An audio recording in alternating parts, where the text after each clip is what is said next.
안녕하세요. 11월 23일 93회 테스트 시험이 내일 모레입니다. 자, 그래서 테스트 홈페이지나 저희 카페에 가시면 시사용어 18개를 다운을 받으세요. 여기서 10개 정도는 반드시 시험에 나옵니다. 그래서 다운 받으셔가지고 지금 요 강의를 들으세요. 자, 디커플링. 디커플링의 반대말이 커플링이에요. 그럼 커플링이 무슨 뜻이냐면 동조화라는 뜻인데, 요게, 그러니까 그 경제 용어면서도 주식에서 가장 많이 쓰이는 용어인데, 그러니까 이런 겁니다. 예전에 미국 주식이 오르죠.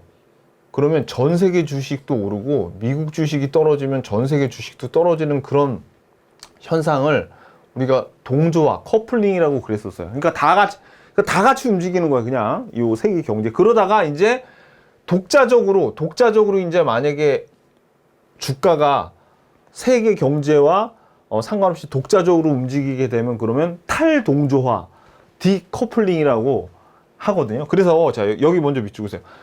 디커플링이란 탈동조화 현상이라 불리며 세계 경제 흐름과 다르게 독자적으로 움직이는 현상을 이게 원래 뜻인데, 여기에서부터 여기까지 혼자 읽어보세요. 여기는 이 미국 대통령 이제 트럼프가 중국을 글로벌 공급망에서 배제하려고 하는데, 요것도 뭐라 그런다? 디커플링이라는 용어를 사용한다는 얘기예요. 그래서 이처럼 글로벌 공급망에서 미국이 중국을 배제하려는 움직임을 설명할 때도 디커플링을 사용한다. 아셨죠? 오케이. 자, 두 번째. 황금주는 한 개의 주식으로도 적대적 인수 합병과 같이 특정 사안에 대한 주주총회 안건에서 거부권을 행사할 수 있는 권리야. 그럼 이건 주로 어느 때 쓰일까요? 그렇죠. 자기의 경영권을 보호하기 위해서 사용을 하는 거죠.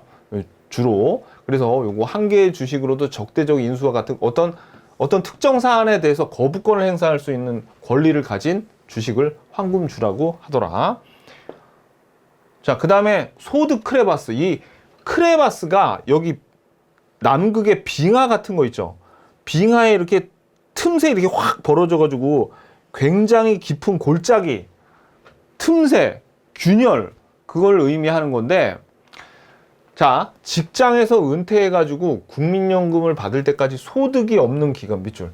직장에서 은퇴해가지고 국민연금 받을 때까지 소득이 없는 기간을 의미해요. 그래서 요거를 소드 크레바스를 은퇴 크레바스라고도 하는데, 우리나라 같은 경우에는 법적으로 은퇴하는 나이가 60세야. 근데 사실 60세 이전에 명퇴 많이 하죠. 그래가지고 예를 들어서 뭐 60세에 은퇴를 했는데 연금을 수령하는 게 각 그 연도마다 틀립니다. 그러니까 출생 연도마다 틀린데 어떤 나이는 65세에 연금을 받기 시작하는 그런 출생 연도가 있어요. 뭐 52년부터는 뭐 61세, 54년부터는 62세. 그렇게 국민연금을 받는 시점이 1년씩 좀 차이가 나는데, 만약에 65세부터 연금을 받기로 했어. 근데 60세에 은퇴하죠. 그럼 5년 동안 어떻게 하라고? 요거를 막막하죠. 요거를 소드 크레바스, 은퇴 크레바스라고 하는 거예요. 요사이 연금 타기 전, 정년 퇴직하고 연금 수령하기 전까지, 이후 연금을 수령할 때까지 공백 기간이 발생하는데 이 기간을 소드 크레바스라고 한다. 이 기간에, 자, 밑줄, 이 기간에 생계의 위협을 받는 것에 대한 두려움을 크레바스 공포라고 합니다. 소드 크레바스. 자, 그러니까 요 크레바스의 뜻이 요 큰 골짜기, 틈에서 생긴 골짜기, 이제 그걸 의미하는 거예요. 자, 스테이블 코인. 요거는, 자, 가격 변동성을 최소화하도록 설계된 암호화폐인데, 그러니까 변동성이 적은 거죠. 변동성이 적은 코인이에요. 그래서 왜 그런 변동성이 적느냐? 미국 달러화나 유로화 등 법정 화폐와 1대1로 가치가 고정되어 있어서 보통 1코인이 1달러의 가치가 같도록 설계가 됐어. 그래서 최근 스테이블 코인의 대표격인 테더의 시가총액이 이번에 미국 대통령 선거 끝났죠. 트럼프가 이제 당선됐잖아요. 일주일도 안 돼서 이게 이렇게 뛰었는데, 이게 가치가 올라갔는데, 이게 트럼프가 암호화폐에 친화적인 입장을 밝혀서 그래서 이제 스테이블 코인이 한 번 더 우리 시사 용어로 나오게 됐네요.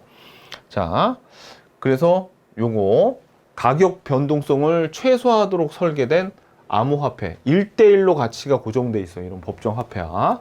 자, 그 다음에 민스키 모멘트 누적된 밑줄 누적된 부채가 임계점을 지나면서 자산가치 붕괴와 경제 위기를 일으키는 순간을 일컫는다. 이건 민스키 모멘트는 도대체 몇 번 내는 거야, 이 사람들. 자, 아무튼 요거는 자, 이 부채가 여러분들 그 경제가 성장하다 보면 부채가 증가하게 돼 있습니다. 소위 이게 뭐예요? 거품이잖아, 거품.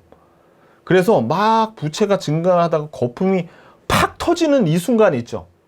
그래서 이제 꺼지는 거지, 그죠? 요 순간을 민스키 모멘트라고 해요. 그래서 부채가 임계점을 지나면서 자산가치 붕괴와 경제 위기를 일으키는 순간이고, 그 다음에 과도한 부채 확대에 기대어 금융시장의 호황이 이어지다가 호황이 끝나면 은행에 빚을 낸 채무자들의 부채 상환 능력이 나빠지고 결국 채무자는 건전한 자산까지 팔아 빚을 갚으면서 금융 시스템이 붕괴되고 금융 위기까지 초래한다는 것. 자, 이게 쭉 읽었는데 제가 이렇게 쭉 읽었는데 아무튼 뭐예요? 부채가 너무 과도해가지고 제대로 갚지를 못해 채무자가. 그러다 보면 자기 자산을 헐값에 팔아서 갚아야 되고, 그죠? 그래서 건전한 자산을 헐값에 팔아서 빚을 갚으면서 점점 이 시스템이 붕괴돼서 금융위기까지 초래한다는 거죠. 요거. 근데 아니 정의를 기억하세요. 정의를 기억하는 게 중요해요. 아무튼 자, 그 다음에 이제 트리핀 딜레마. 트리핀이 사람 이름입니다. 경제학자 이름인데 기축통화 발행국은 기축통화의 국제 유동성을 유지하기 위해 국제 수지 적자를 지속해. 자, 이게 뭐냐면 기축통화 발행국이 미국이에요. 대표적으로 미국이 이 달러를 계속 기축통화로 전 세계 사람들이 결제할 때 달러를 쓰도록, 그게 기축통화죠. 이 기축통화로 유지를 시키려면, 자, 이 미국이야. 미국에서 달러를 찍어내죠. 그러면 달러가 많이 바깥으로 많이 돌아야지 유동성이 생길 거 아닙니까? 그죠? 많이 달러가 밖으로 나가야지 이 돈이 제 역할을 잘 하죠. 잘 돌 거 아니야. 피가 순환되는 것처럼 달러가 잘 돌려면 달러가 많이 밖으로 나가야 돼. 그러려면 미국이 달러를 많이 밖으로 내보낸다는 거는 물건 같은 거 많이 사서 미국이 적자를 감수해야지 뭐가 이렇게 달러가 많이 돌겠죠. 그래서 유동성을 유지하기 위해 달러를 밖으로 많이 내보내려면 요 기축통화 발행국은 적자를 지속해야 돼. 그래야지 달러가 많이 밖으로 돌아서 피가 순환되듯이 잘 세계 경제가 돌아가겠죠. 그죠? 이러면 기축통화의 가치 측면에서 신뢰도가, 자, 그러면 어떻게 되냐면 달러가 이렇게 많이 돌다 보면 기축통화의 가치 측면에서 신뢰도가 하락해. 왜냐면 이 기축통화국 자체가 적자에 시달리게 되면 이 국가의 신용도도 위험해지고, 그죠? 그렇게 된다는 얘기예요. 반면에 신뢰도를 유지하기 위해서 기축통화국이 국제 유동성을 축소한다는 말은 뭐예요? 이제 달러를 걷어들여서 얘가 나 이제 더 이상 적자 안 볼래. 내가 그냥 물건 팔래 해가지고 달러를 걷어들이면 이제 전 세계에 돌아가는 달러의 양이 작아지겠죠. 그러면 어떻게 돼? 안 돌아가. 기축통화로서 역할을 제대로 못하는 거 아니야.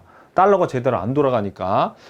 축소하면 국제교역과 자본 흐름에 부정적 영향을 미쳐 해당 기축통화에 대한 신뢰가 떨어질 수밖에. 이래도 왜?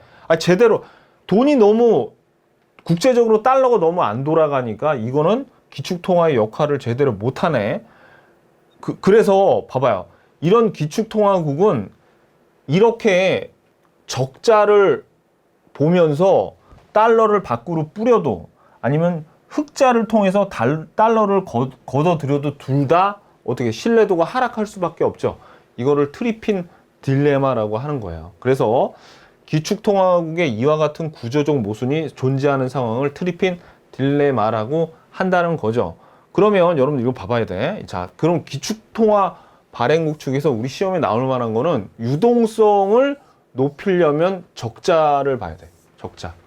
요거 유동성 적자를 지속해야 돼. 그래서 신뢰도는 아무튼 하락해. 그죠?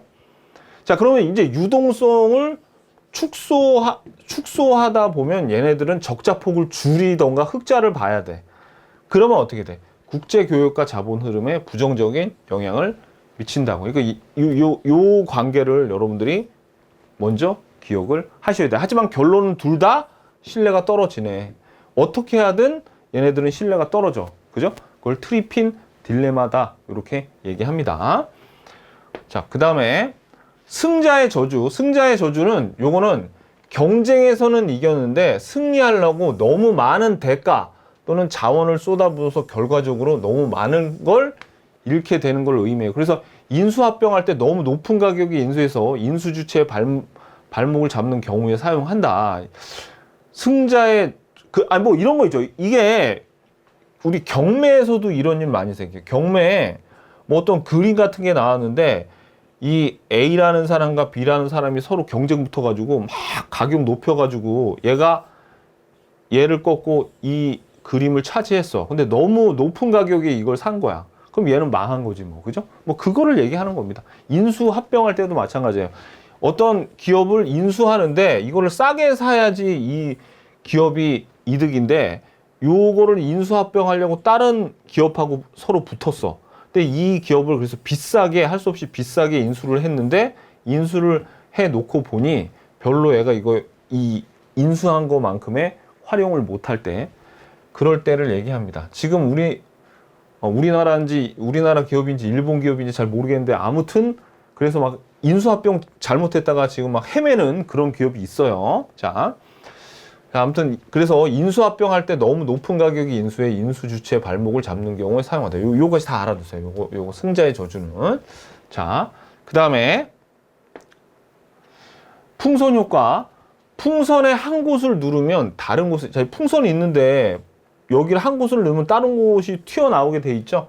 그래서 어떤 문제가 생겼을 때 이 문제를 해결하려다 보니까 다른 쪽에서 문제가 발생하는 거, 터져서 발생하는 거, 그걸 풍선 효과라고 하는 거예요. 자, 풍선의 한 곳을 누르면 다른 곳이 붉어져 나오는 것처럼 밑줄 어떤 부분에서 문제를 해결하려면 또 다른 부분에서 문제가 생겨나는 현상을 나타내죠. 그래서 뭐 풍선 효과 중에 하나가 보통 특정 지역의 집값을 잡기 위해 규제를 강화하면 수요가 다른 지역으로 몰려 집값이 오르는 이런 현상도, 그러니까 한 곳을 규제하면 다른 쪽에 막 집값이 막 뜨는 거야. 오르는 거야. 이런 것도 풍선 효과의 예라는 거죠. 자, 빅테크, 구글, 아마존, 메타, 애플 같은 이런 대형 정보기술 기업을 얘기해요. 뭐 이건 쉽죠. 자, 그 다음에 산타랠리. 요거는 연말과 신년 초에 주가가 강세를 보여. 주가가 막 올라가.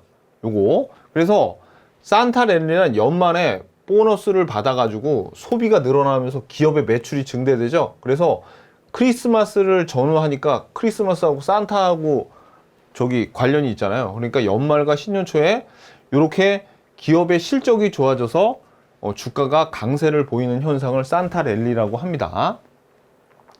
자, 그 다음에 그린메일. 요거는 투기성 자본이 경영권이 취약한 기업의 지분을 막 사들여.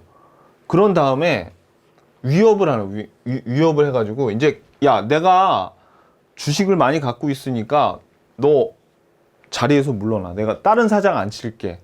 이렇게 경영진을 교체하겠다고 위협하거나 내가 인수합병 할 수도 있는데 네가 나한테 충분히 돈을 많이 주면은 내가 인수합병 안 할게. 이 지분 더 비싼 가격으로 사가. 뭐 이런 식으로 있죠. 요렇게 협박하는 거예요. 그래서 왜 그린메일이냐면 요 그린이 그 달러이죠. 달러 색깔이 녹색이니까 돈 달라고 하는 거죠. 돈 달라고 협박하는 메일이라는 거예요. 그래서 투기성 자본이 경영권이 취약한 기업의 지분을 매집한 뒤에 다 사모은 다음에 해당 기업의 경영을 교체한다는 등 아니면 내가 인수합병 할 수도 있는데 포기할 테니까 이 지분 내가 샀던 거에 2배 가격에 사줘. 이런 식으로 높은 가격에 지분을 되사줄 것을 요구하는 그런 행위예요. 요게 그린메일입니다. 협박하는 거, 요거 위협하거나 협박하는 거. 지분을 많이 산 다음에 위협하거나 협박해서 높은 가격에 이 지분을 다시 사라는 거. 요겁니다.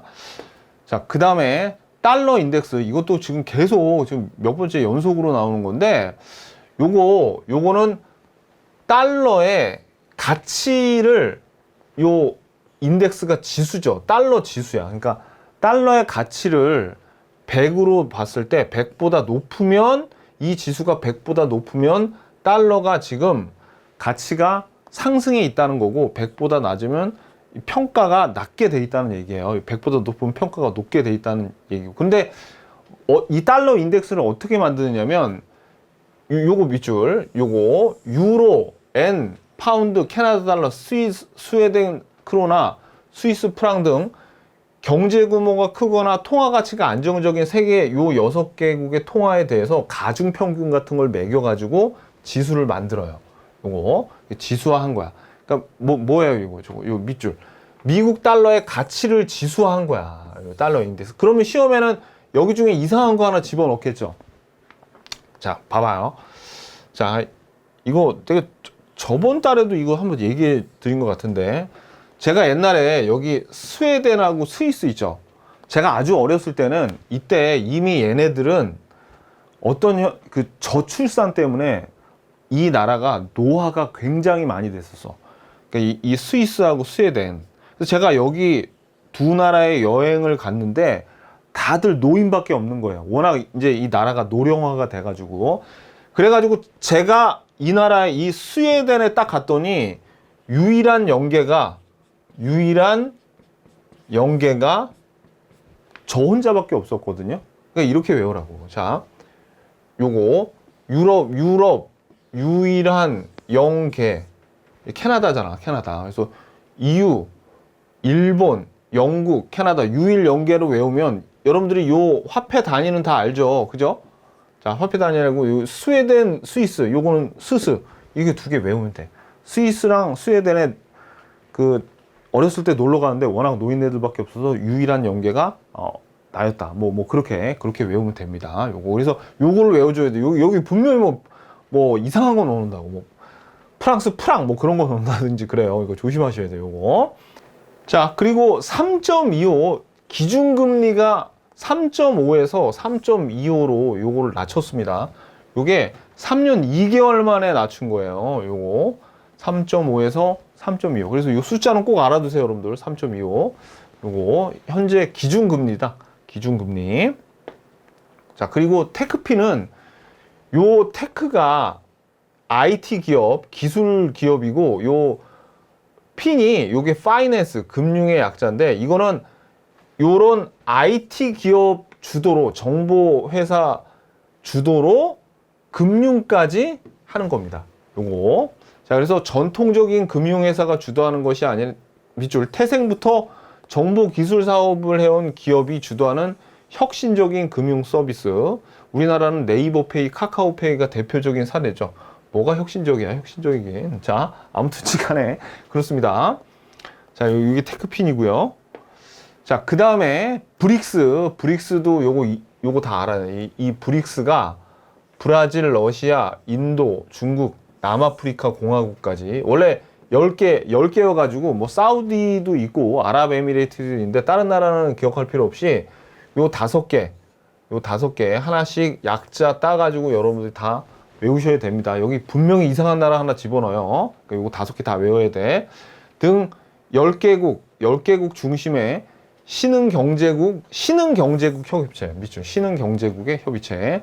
원래 브릭스 여기 소문자를 썼었어요, 예전에.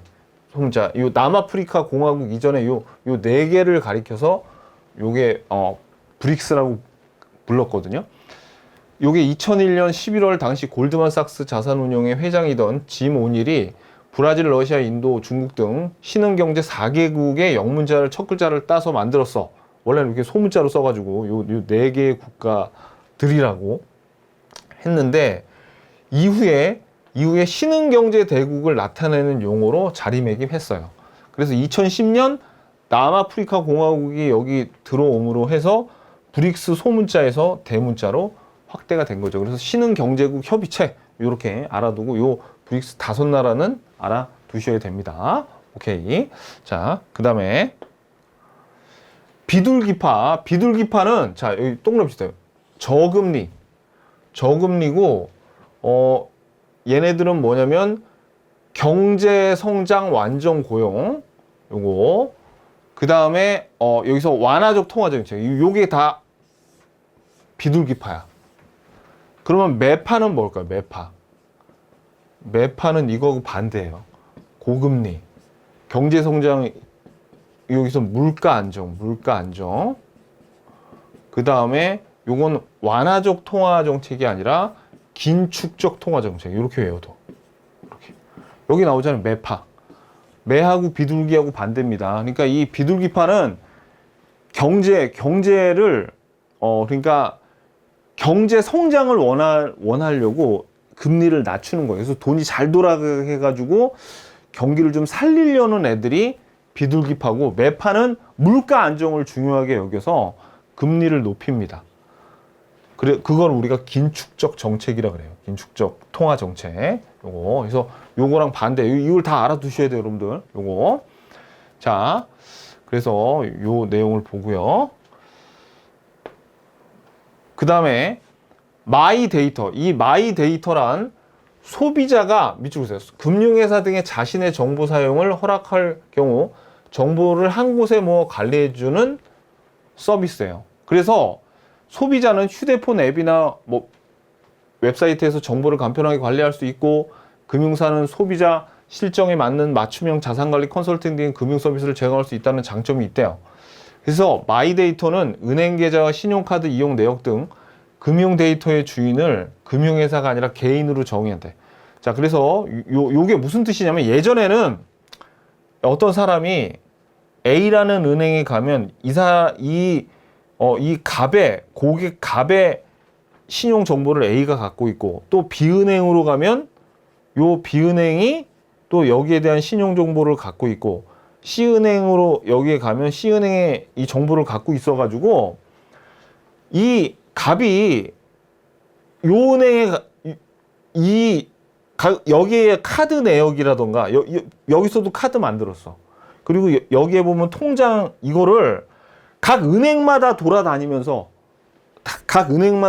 이런 금융 데이터를 이렇게 불편하게 구해야 되는데, 이 마이 데이터는 그냥 이 데이터의 주인은 누구야? 이제 요 고객이 돼가지고 이거를 통합해서 이 데이터들, 카드라던가 어떤 은행 내역을 통합해서 자기가 사용할 수 있는 그런 개념이 마이 데이터입니다. 요거.